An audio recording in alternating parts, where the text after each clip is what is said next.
Hello student, welcome back to R S Nayak lecturer. आज की इस वीडियो में काफ़ी ज़्यादा इंपॉर्टेंट क्वेश्चन लेकर आया हूं। तो देखिए, क्लास 10th हिंदी के सभी महत्वपूर्ण प्रश्न हैं, वो भी वायरल प्रश्न है। 2025 बोर्ड एग्जाम के लिए काफ़ी ज़्यादा इंपॉर्टेंट क्वेश्चन है। तो आप लोगों का जो 24 फरवरी का पेपर होने वाला है उसमें आप लोगों को एक क्वेश्चन देखने को मिलेगा, 100% देखने को मिलेगा, मेरी गारंटी है। तो आप लोग इसको तैयार करिए। पहला प्रश्न है जो आपका, बाबू गुलाब राय की किस युग के लेखक है? ठीक है, ऑप्शन ए है भारतेंदु युग, ऑप्शन बी है द्विवेदी युग, ऑप्शन सी है जो शुक्ल युग, ऑप्शन डी है जो शुक्लोत्तर युग। तो इसमें से आपका राइट आंसर हो जाएगा जो बी। ठीक है, फिर आगे देखिए, नेक्स्ट क्वेश्चन है, चिंतामणि किस विधा की रचना है?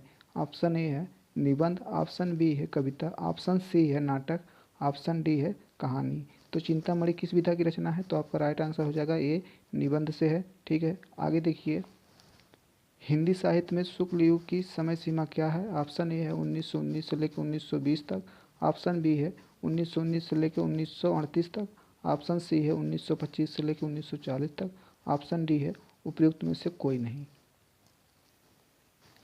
तो इनमें से जो आपका राइट आंसर हो जाएगा ऑप्शन नंबर बी। ठीक है, 1919 से लेकर 1938 तक। फिर नेक्स्ट क्वेश्चन देखिए, नीड़ का निर्माण फिर किस विधा की रचना है? ये भी काफ़ी ज़्यादा इंपॉर्टेंट क्वेश्चन है। तो देखिए, पहला क्वेश्चन ऑप्शन है जीवनी, ऑप्शन बी रेखा चित्र, ऑप्शन सी आत्मकथा, ऑप्शन डी इनमें से कोई नहीं। तो जो आपका राइट आंसर हो जाएगा आत्मकथा। आत्मकथा जो है नीड़ का निर्माण फिर आत्मकथा विधा की रचना है ये। फिर अगला क्वेश्चन देखिए, मेरी अपनी आत्मकथा किस विधा की रचना है? तो मेरी अपनी आत्मकथा, तो इसका ऑप्शन हो जाएगा आत्मकथा। ठीक है, राइट ऑप्शन हो जाएगा आत्मकथा। आत्मकथा से अगर ये आ गया मेरी आत्मकथा, तो किस विधा की रचना है? तो आत्मकथा। ठीक है, आप लोग राइट आंसर करके आइएगा और ये 100% क्वेश्चन में आने का चांस रहेगा। फिर नेक्स्ट क्वेश्चन देखिए, रानी केतकी की कहानी के रचनाकार है? ऑप्शन ए है ईसा अल्लाह खां, ऑप्शन बी है मुंशी सदासुख, ऑप्शन सी है लल्लू लाल, ऑप्शन डी है इनमें से कोई नहीं। तो आपका राइट आंसर जो हो जाएगा ऑप्शन ए, ईसा अल्लाह खां। रानी केतकी की जो कहानी है रचनाकार ईसा अल्लाह खां है। आगे नेक्स्ट क्वेश्चन देखिए, एक घूट के रचनाकार हैं, एक घूट के रचनाकार हैं कौन है? तो जयशंकर प्रसाद हैं, कि प्रेमचंद्र है, कि बालकृष्ण भट्ट है, कि या प्रताप नारायण मिश्र है। तो इनमें से कौन राइट आंसर हो जाएगा?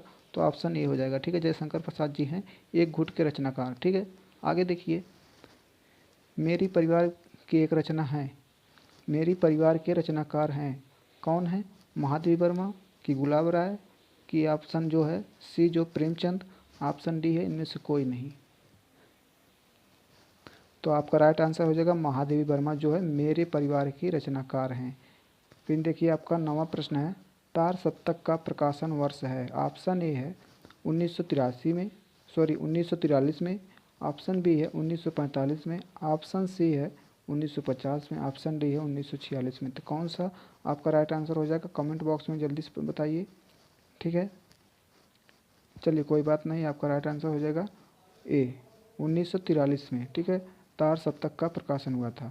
आगे नेक्स्ट क्वेश्चन देखिए, द्विवेदी युग के लिखी गई रचना है? ऑप्शन ए प्रिय प्रवास, ऑप्शन बी है गीतिका, ऑप्शन सी है तार शतक, ऑप्शन डी है कमायनी। तो द्विवेदी युग के लिखी गई जो रचना है वो कौन सी है? तो आपका राइट आंसर हो जाएगा ए, प्रिय प्रवास जो है द्विवेदी युग की रचना है। आगे देखिए नेक्स्ट, मधुशाला किसकी रचना है? ये भी काफ़ी चर्चित एकदम रचना है, तो आप लोग इसको तैयार कर लीजिए। मधुशाला किसकी रचना है? ऑप्शन ए है रामधारी सिंह दिनकर, ऑप्शन बी है भारतेंदु हरिश्चंद्र, ऑप्शन सी है हरिवंश राय बच्चन, ऑप्शन डी है हरिहौद। तो इसमें से आपका राइट आंसर हो जाएगा ऑप्शन सी, हरिवंश राय बच्चन जी। ठीक है, आगे देखिए नेक्स्ट, मतिराम किस युग के कवि हैं? मतिराम किस युग के कवि हैं? तो ऑप्शन ए है आधुनिक, ऑप्शन बी है आदिकाल, ऑप्शन सी है भक्तकाल, ऑप्शन डी है रीतकाल। तो इनमें से कौन सा राइट आंसर हो जाएगा? तो आपका राइट आंसर हो जाएगा ऑप्शन डी, रीतकाल। अगला प्रश्न देखिए, हास रस का स्थायी भाव है? हास रस का स्थायी भाव कौन सा है? शोक है, कि रति है, कि हास है, निर्वेद है? इनमें से कौन सा है? तो आप लोग जल्दी से कमेंट बताइए।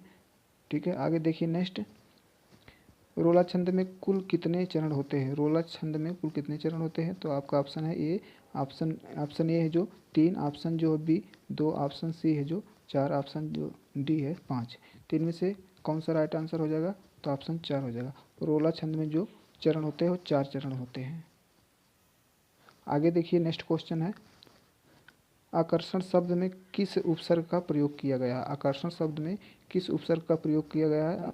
ए है वी, ऑप्शन बी है मान, ऑप्शन सी है अक, ऑप्शन डी है आ। तो आकर्षण शब्द में उपसर्ग बताइए, तो आप लोगों का राइट आंसर हो जाएगा डी आ। आ जो उपसर्ग का प्रयोग किया गया है आकर्षण में। 16 क्वेश्चन देखिए, हंसी हंसी भजौ देखी दुल्हन को पहुनी जे आवे हिमालय के उद्हा में उपयुक्त पंक्तियों में कौन सा अलंकार है? ऑप्शन ए करुण रस, ऑप्शन बी हास रस, ऑप्शन सी श्रृंगार रस, ऑप्शन डी इनमें से कोई नहीं। तो इनमें कौन सा रस है? तो आप लोग जल्दी बताइए कमेंट में। नहीं मालूम तो कोई बात नहीं, आपका राइट आंसर जो हो जाएगा हास रस। हास रस इसमें इस पंक्ति में है। रचना के आधार पर वाक्य कितने भेद होते हैं? रचना के आधार पर वाक्य के 3 भेद होते हैं।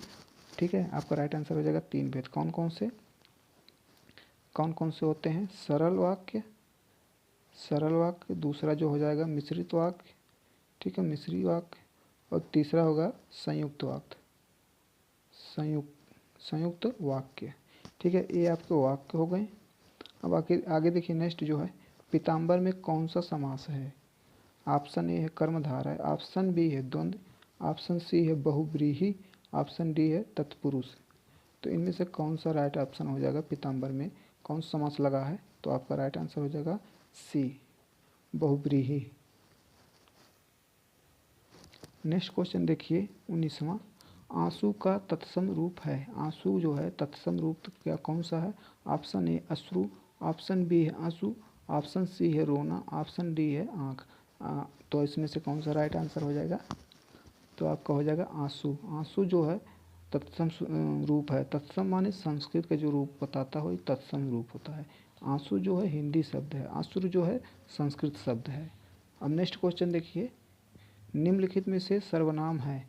निम्नलिखित में से सर्वनाम कौन सा है? मनुष्य है कि बचपन है कि वाह है कि इनमें से कोई नहीं?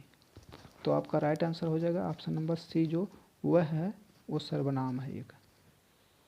फिर आगे नेक्स्ट देखिए, अष्टछाप के कवि नहीं है। अष्टछाप के कवि नहीं है। आपका ऑप्शन है A Nanddas, option B Surdas, option C Kshiti Swami, option D Bhikhari Das. तो इनमें से जो कौन सा राइट ऑप्शन हो जाएगा? तो आपका राइट आंसर है डी भिखारी दास।